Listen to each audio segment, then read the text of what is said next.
Damai sejahtera Allah yang melampaui segala akal, itulah yang memelihara hati dan pikiranmu di dalam Kristus Yesus Tuhan kita.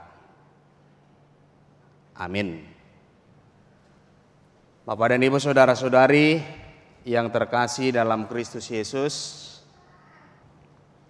Yakobus 1 ayat 22 sampai ayat 25 saya akan membacakan di tengah-tengah kita. Kita ikuti secara bersama-sama demikian firman Tuhan. Tetapi hendaklah kamu menjadi pelaku firman dan bukan hanya pendengar saja. Sebab jika kita tidak demikian, kamu menipu diri sendiri. Sebab jika seorang hanya mendengar firman saja dan tidak melakukannya, ia adalah seumpama seorang yang sedang mengamat-amati mukanya yang sebenarnya di depan cermin. Baru saja ia memandang dirinya, ia sudah pergi, atau ia segera lupa bagaimana rupanya. Tetapi barang siapa meneliti hukum yang sempurna, yaitu hukum yang memerdekakan orang, dan ia bertekun di dalamnya, jadi bukan hanya mendengar untuk melupakannya, tetapi sungguh-sungguh melakukannya, ia akan berbahagia oleh perbuatannya. Demikian pembacaan firman Tuhan. Bapak dan Ibu saudara-saudari yang terkasih dalam Kristus Yesus, aturan ada untuk dilanggar. Demikian istilah yang seperti ini yang telah mengakar kuat dalam kehidupan masyarakat. Ini perkataan ini, aturan ada untuk dilanggar, bukan hanya lagi berbuah, tetapi sudah mengakar sampai ke dalam-dalam, sampai ke relung hati. Dan istilah ini masih sering kita dengar, dan ini tidak asing lagi kita dengar. Aturan ada untuk dilanggar. Bahkan istilah ini masih sering terdengar dari orang lain, yang diucapkan orang lain, atau teman kita, atau sahabat kita, atau orang terdekat kita, atau teman sekantor kita. Aturan dibuat, aturan itu ada untuk dilanggar. Contoh sederhana menginang pada saat kita berkendaraan, baik itu sepeda motor atau pakai mobil, masih ada orang yang melanggar peraturan lalu lintas. Ada yang tidak memakai helm, ada yang melanggar traffic light, lampu merah, atau melanggar yang lain. Padahal peraturan itu dibuat untuk kebaikan dan juga keselamatan bersama, agar pengendara, agar orang yang tidak berkendaraan atau berjalan kaki selamat dan sama-sama menikmati keselamatan itu, baik itu di tengah-tengah pejalan kaki atau lalu lintas. Tentu menginang kita semua tahu hal itu. Orang mengatakan pakai helm itu atau tidak melanggar lalu lintas itu adalah sesuatu yang baik.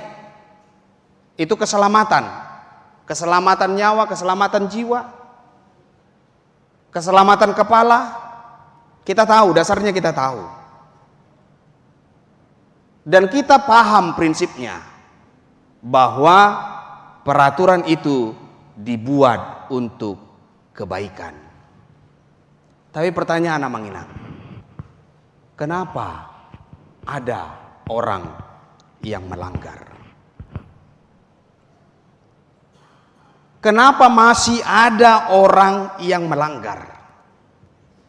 Kenapa masih ada orang yang tidak memakai helm? Kenapa ada orang yang melanggar traffic light?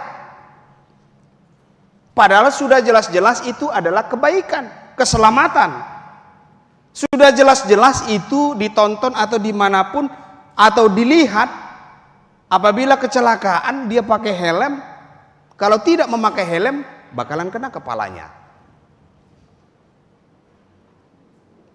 Karena itu adalah kebiasaan. Dia terbiasa dan merasa dirinya tidak perlu ada aturan itu. Dia sudah terbiasa dan tidak merasa perlu ada sesuatu patronnya, peraturan itu di tengah-tengah kehidupannya. Hakikatnya peraturan itu bisa dimaknai sebagai hukum.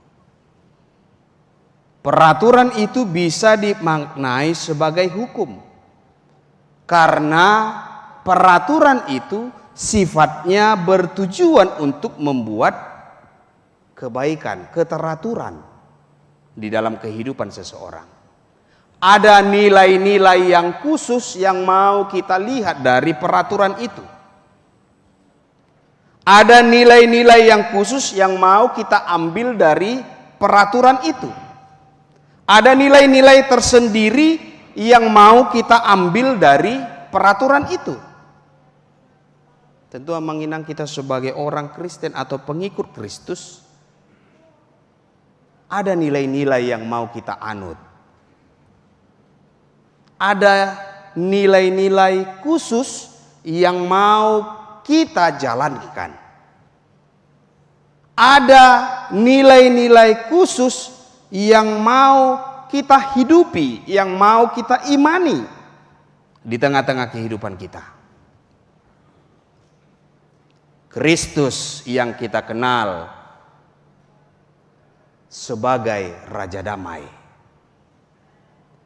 Kalau Yesaya mengatakan putra itu adalah penasihat ajaib, Bapa yang kekal, Bapa surgawi, Raja damai,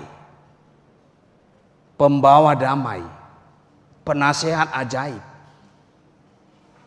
Bapa yang kekal. Kalau Petrus mengatakan Yesus itu Mesias, anak Allah yang hidup, dia mengatakan itu.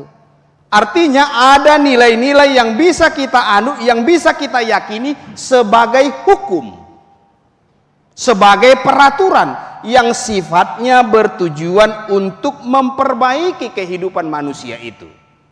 Ada patronnya, ada peraturannya di tengah-tengah kehidupan manusia itu. Dan itulah yang dianut, nilai-nilai itulah yang dianut di tengah-tengah kehidupan manusia.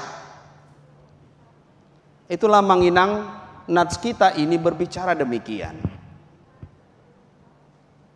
Nilai-nilai yang dianut oleh orang Kristen adalah firman Tuhan. Nilai-nilai yang dianut orang Kristen adalah perkataan Tuhan. Yakobus nats kita ini berbicara tentang dorongan agar orang Kristen tidak hanya mengakui bahwa Yesus itu juru selamat dan dia beriman. Bukan hanya itu. Saya beriman. Saya orang Kristen. Saya percaya kepada Kristus. Bukan hanya itu Manginang. Bukan hanya dia mengatakan Yesus itu penuh dengan kasih. Bukan hanya mengatakan bahwa Yesus itu pembawa damai. Bukan hanya mengatakan bahwa Yesus itu Bapa yang kekal. Bukan hanya mengatakan bahwa Yesus itu adalah anak Allah yang hidup. Bahkan ada orang yang menghafal 50 sampai 100 ayat. Dia tahu ayat-ayat emas. Gabi doko maibana bibelon kan. Ditanya ini tahu dia natsnya. Ditanya ini tahu dia ayatnya. 50 bahkan 100 ayat emas dalam Alkitab tahu dia. Bukan hanya bibelon gabi didok maibana musi Alkitab berjalan dinna kan. Dia tahu. Dia tahu semua. Ayat ini dia tahu, ayat ini dia tahu, dia hafal. Dia bisa mengucapkannya itu. Tetapi Yakobus mau mengatakan kepada kita Manginang, yang terpenting dari semua itu adalah bagaimana kehidupanmu sehari-hari. Bagaimana kehidupanmu sehari-hari. Bagaimana engkau menunjukkan, bagaimana Anda menunjukkan bahwa orang yang beriman itu, orang yang percaya kepada Kristus itu, orang yang percaya kepada Allah itu, ditunjukkan hidupnya, ditunjukkan perbuatannya dalam kesehariannya. Makanya Yakobus mengatakan, kalau kita sudah mengingat kitab Yakobus ini, kalau ada firman Allah atau firman Tuhan, nats renungan dari kitab Yakobus, kita langsung ingat. Garis besar dari Yakobus, iman tanpa perbuatan adalah mati, sia-sia. Kita langsung tahu. Kita langsung tahu apa yang paling dominan, apa yang paling menonjol dari kitab Yakobus ini. Iman tanpa perbuatan adalah sia-sia. Iman tanpa perbuatan adalah mati. Maka Manginang, kalau ada orang yang tahu semua firman Allah, dia tahu mengatakan itu, berbahagialah ini, berbahagialah ini. Oh, firman Tuhan mengatakan ini. Oh, firman Tuhan mengatakan ini. Dung tartuk-tuk ibana, ahmadirohon halak. Tahe, indah kan? Oh alah inna dok. Kok bisa ya inna? Dia tahu firman Allah. Dia bisa mengatakan firman Allah itu. Dia bisa menjabarkan firman Allah itu. Tetapi ketika dia tidak menjalankan firman Tuhan itu, apa kata orang? Amang tahe sayang nayate. Amang tahe lungun nayate. Dia pintar menyabarkan ini, menyebarkan ini. Dia pintar menjabarkan ini, dia tahu seperti ini, dia tahu seperti itu. Tetapi dia tidak bisa mengimani, maka nguluhon mengimani, menghidupi, menunjukkan di dalam kehidupannya, dalam kesehariannya. Coba kita baca Manginang di ayat 26 dikatakan, jikalau ada seseorang menganggap dirinya beribadah tetapi tidak mengekang lidahnya, ia menipu dirinya sendiri, maka sia-sialah ibadahnya. Ada seorang menganggap dirinya beribadah. Dia beribadah. Baru mulai saya gereja doa inna. Saya baru pulang dari gereja. Saya baru pulang dari persekutuan pertangyangan. Tetapi tidak bisa mengekang lidahnya. Dang boy dirajai dirina pamanganna, lidahnya tidak bisa dikuasai. Akhirnya dia menipu dirinya sendiri. Dia menipu dirinya sendiri. Rugi kita, rugi Anda, rugi saya untuk memuji orang. Rugi dohamu Manginang memuji halak. Rugi dohamu memuji halak. Rugi kita memuji orang. Tidak. Atong songonom mak. pujilah dulu kiri dan kanannya. Kau baik, imu majo. Dang sudedo be. Bisa Mang Nenggolan bisa sama istrinya. Kau cantik gitu gue.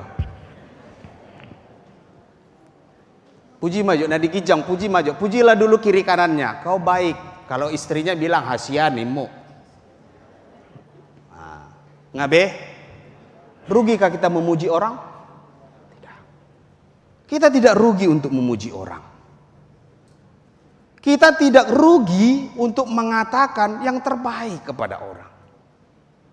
Dia mengatakan bahwa ada seorang yang menganggap dirinya beribadah tetapi tidak mengekang lidahnya, ia menipu dirinya sendiri. Bukan orang lain lagi yang ditipunya, tetapi dirinya sendiri. Ada 4 perkataan ajaib dalam kehidupan kita. Yang pertama, tolong. Yang kedua, maaf. Yang ketiga, permisi. Yang keempat, terima kasih.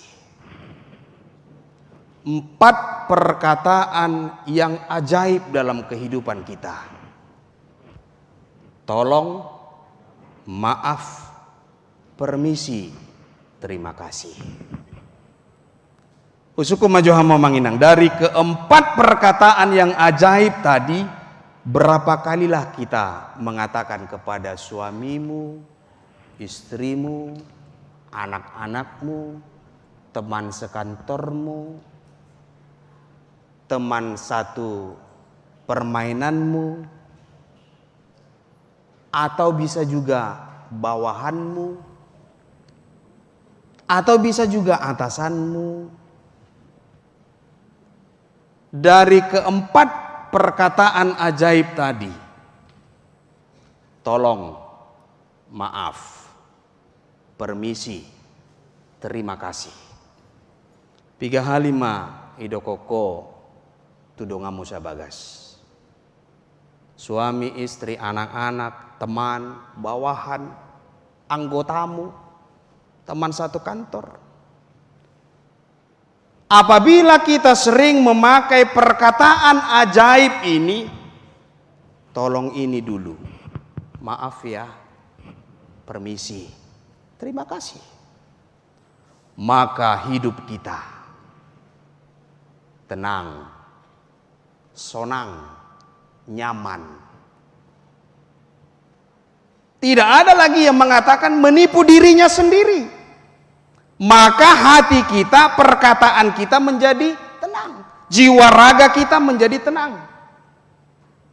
Tetapi jika kita tidak melakukannya, maka kita menipu diri kita sendiri. Di Yakobus 4 ayat 17 menginang demikian. Jadi jika seorang tahu bagaimana ia harus berbuat baik, tetapi ia tidak melakukannya, ia berdosa. Jika seseorang tahu bagaimana ia harus berbuat baik, tetapi ia tidak melakukannya, ia berdosa.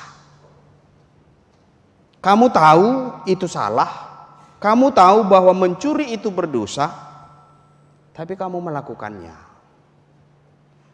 Kamu tahu itu baik, tetapi kamu tidak melakukannya di dalam kehidupanmu, berarti kamu mengkhianati imanmu sendiri. Kita tidak merasa nyaman, kita kurang enak, kurang nyaman dengan sifat yang demikian. Tetapi firman Tuhan Yakobus mau mengatakan di tengah-tengah kehidupan kita, jika seseorang tahu bagaimana ia harus berbuat baik, tetapi ia tidak melakukannya, itu berdosa. Amanginang, Yakobus pada saat ini memberikan kepada kita ilustrasi yang sangat menarik. Di dalam nats kita ini, Yakobus memberikan ilustrasi itu. Dia mengatakan satu kata, cermin. Molo sukun hita manginang apakah di rumah kita ada cermin? Ada. Kita berangkat ke gereja tadi, apakah kita bercermin? Apakah kita bercermin? Tarida doa manginang bagak-bagak doa mau mulai mak. Kita bercermin. Satu kata yang disampaikan oleh Yakobus, cermin. Dia mengatakan itu. Apa yang terjadi ketika kita berhadapan dengan cermin? Seluruh tubuh kita kelihatan. Mulai dari atas sampai bawah kelihatan. Bagaimanapun hebatnya cermin itu tidak bisa mengubah diri kita. Makanya saya mencari-cari cermin yang bagus. Bagaimana saya bisa putih? Tidak ada. Maol mangalului. Dari atas sampai ke bawah sama semua. Inilah yang mau dikatakan oleh Yakobus. Apabila orang yang melakukan yang baik, dia tidak melakukannya dalam kehidupannya, dia tidak mau melakukan, dia tahu. Sama dengan orang yang bercermin pulang dari cermin, dia lupa dengan wajahnya. Kita bercermin setiap hari. Mau ke kantor kita bercermin, mau kemana-mana kita bercermin. Dan cermin itu kita anggap sebagai wadah tempat untuk mengekspresikan diri kita. Mengekspresikan diri kita. Tetapi setelah kita meninggalkan cermin itu, kita tidak ingat bagaimana wajah kita. Biarpun berulang-ulang, pasti kita setiap hari, setiap saat kita bercermin. Yakobus mengibaratkan kehidupan ini seperti itu. Di ayat 23 menginang. Sebab jika seorang hanya mendengar firman saja dan tidak melakukannya, ia adalah seumpama seorang yang sedang mengamat-amati mukanya yang sebenarnya di depan cermin. Mengamat-amati. Dia tidak ingat firman Tuhan. Dia tahu firman Tuhan, tetapi dia tidak melakukannya. Baru saja dia mendengarkan firman Tuhan, tetapi dia sudah lupa dengan firman Tuhan. Jago naik jamitani paditai nakidina kan. Hebat kali khotbahnya. Luar biasa khotbahnya. Bagus khotbahnya. Oh ya, kata temannya kan. Apa yang dibilang pendeta tadi? Tidak tahu.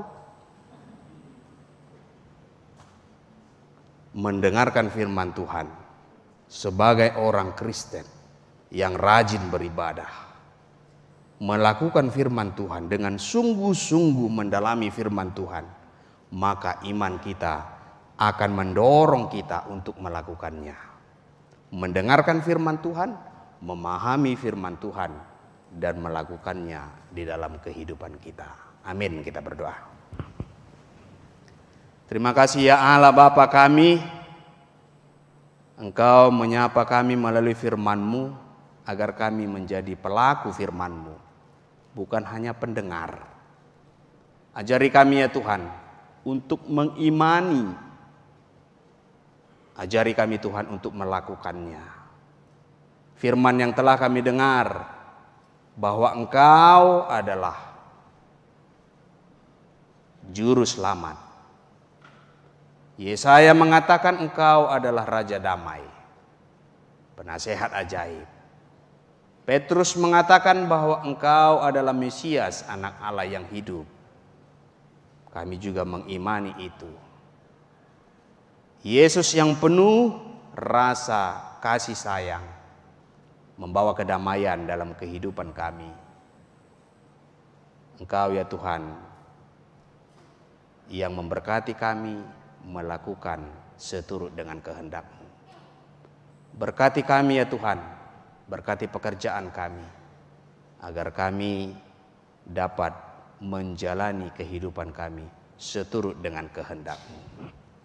Ya Allah Bapa kami yang bertahta dalam kerajaan sorga, kami mendoakan buat jemaat-Mu yang berulang tahun pada minggu-minggu ini.